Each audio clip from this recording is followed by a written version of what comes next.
আমার কাছে মনে হয় বিজনেসটা ছোট হোক বা বড় হোক, নিজে করো, নিজে স্ট্রেসটা নাও, এটা আমার নিজের কাছেই থাকুক।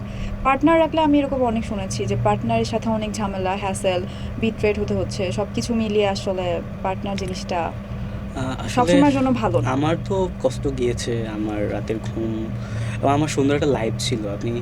আমি এই যে আপনাদের অফিসে আজকে আমি শেয়ার কার নিয়ে এসেছি। আমার নিজস্ব একটা বাইক ছিল। শুধুমাত্র এই ব্যবসার জন্য সেটাও আমি মনে করি যে সেল করে দিতে হয়েছিল। সবচেয়ে বেশি কষ্টদায়ক ছিল আমাদের সাথে আরেকজন পার্টনার ছিল। যখন উনি আমাদের সাথে আসে তখন উনারও শূন্য পকেট ছিল। কিন্তু উনি ওনার আত্মীয়স্বজন থেকে টুকটাক টাকা অ্যারেঞ্জ করে আমাদের দিয়েছিল।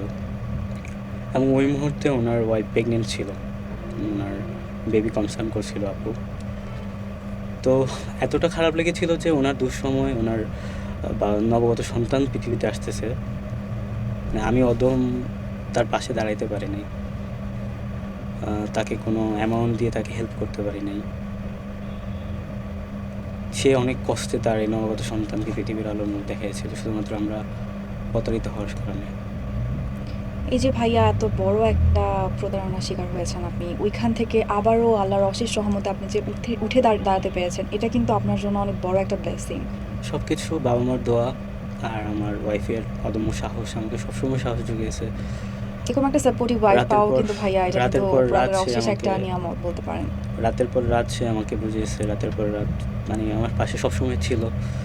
এই যে আজকে যে আসছে এখানে কিন্তু সে অনেক বেশি অসুস্থ। আমি তাকে বারবার না করছি, হ্যাঁ, আসা আমি কিন্তু লাগবে না। বলছিলাম যে আপু আপনি রেস্ট করতে পারতেন বাসায়, কিন্তু বেডের মধ্যে। তারপরও সে আসছে আমার আপনার সাথে। সবসময়, আপনার খারাপ ভালো সে সবসময় চায় যে সবসময় আমার মানুষটা আসলে আপনার পাশে থাকবে, পাশে সবসময় আমার পাশে। দাঁড়াবে।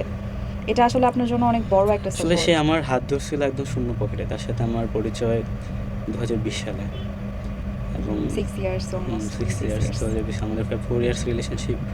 দেন পারিবারিকভাবে আমরা বিয়ে করি। তার সাথে যখন আমার রিলেশন হয় তখন আমার মনে আছে আমরা ৳২০ পকেটে নিয়েও আমরা ফুচকা খেতে গিয়েছিলাম এবং সবচেয়ে মজার বিষয় হচ্ছে ফুচকা খাওয়ার পর খুব ঝাল ধরছিল। সো ২০২০ সালে ফুচকার প্লেট ছিল মাত্র ৳১০। আর আমার কাছে ৳২০ ছিল, ৳১০ আমরা দুজন গাড়ি ভাড়া দিয়েছি। সো পানি খাওয়ার যে টাকাটা সেটা আমাদের কাছে ছিল না। তখন হসপিটালে ঢুকে ওই হসপিটালে যে পানি রোগীদের জন্য পানি খাওয়ানোর যে ইয়েটা, সেখান থেকে আমরা পানি খেয়েছিলাম। সো এই জিনিসগুলো আমাদের অনেক স্মৃতি। আমরা কখনো এগুলো আসলে ভুলতে পারবো না। এখন আমাদের আল্লাহর রহমতে আল্লাহ আমাদের যতটুকু দিয়েছেন, আমরা এখন খুব ভালো আছি।